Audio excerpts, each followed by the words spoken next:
My shop is very unique.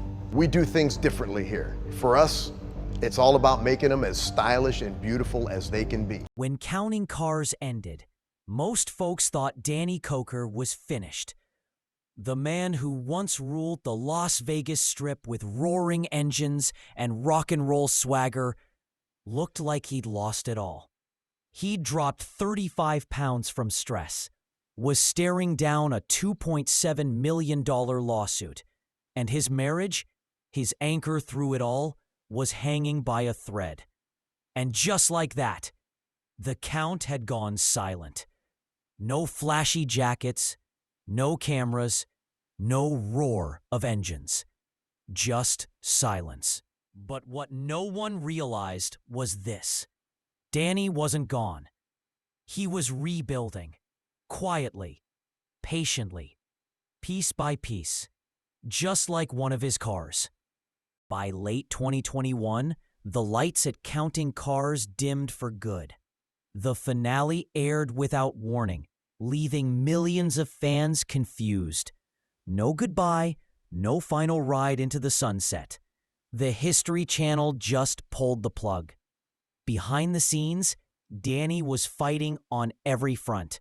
Lawsuits from angry clients, betrayals from employees, and sleepless nights filled with doubt.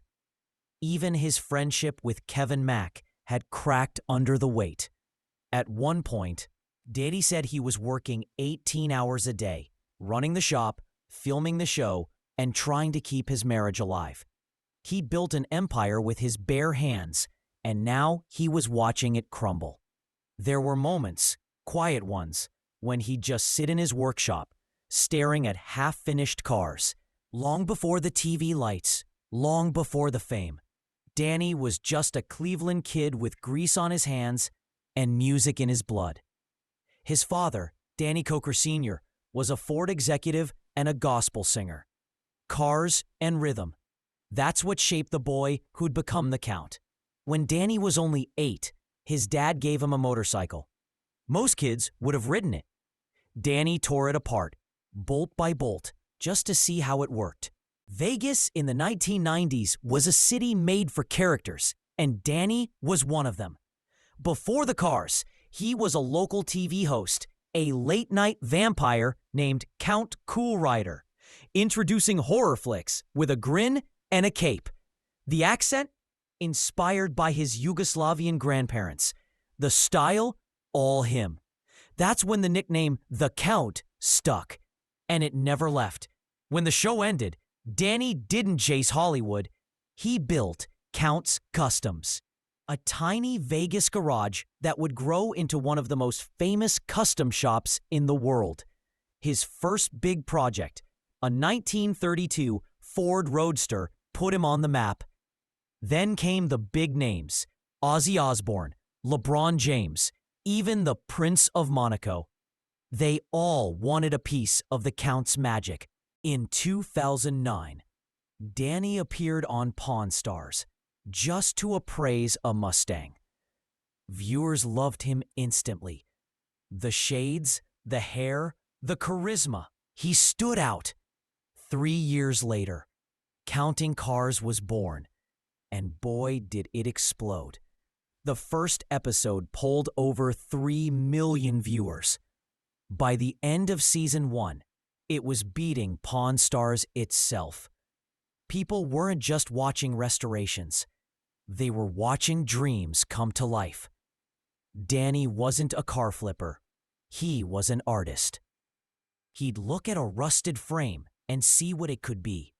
At its peak, Counting Cars was airing in over 150 countries, translated into 38 languages. Germany couldn't get enough of him. 1.5 million viewers every week. But success came with a price. The fame, the deadlines, the constant filming. It started to wear him down. Danny was losing weight, losing sleep, and losing touch with the quiet joy that started it all. People loved the show, but few knew how dark things got. There were lawsuits, clients claiming overcharging, ex-employees stealing, accusations that parts of the show were staged. Some of it was true, some wasn't. But in the public eye, perception is reality. In 2017, a former worker stole $75,000 from the shop. In 2021, 17 clients sued for $2.7 million, claiming fake bills and inflated prices. It cost Danny over $1 million in legal fees. And all this while his marriage to Corey was breaking apart. They were seen arguing in public, and by 2019, they'd barely spent a weekend together. She called herself a TV widow. That's the thing about fame. It doesn't just test your patience, it tests your soul. By 2020, Danny hit rock bottom. His marriage gone, his empire cracking, his body giving up. For the first time, he thought about walking away. Then came Christmas Day 2020. Danny and Corey talked.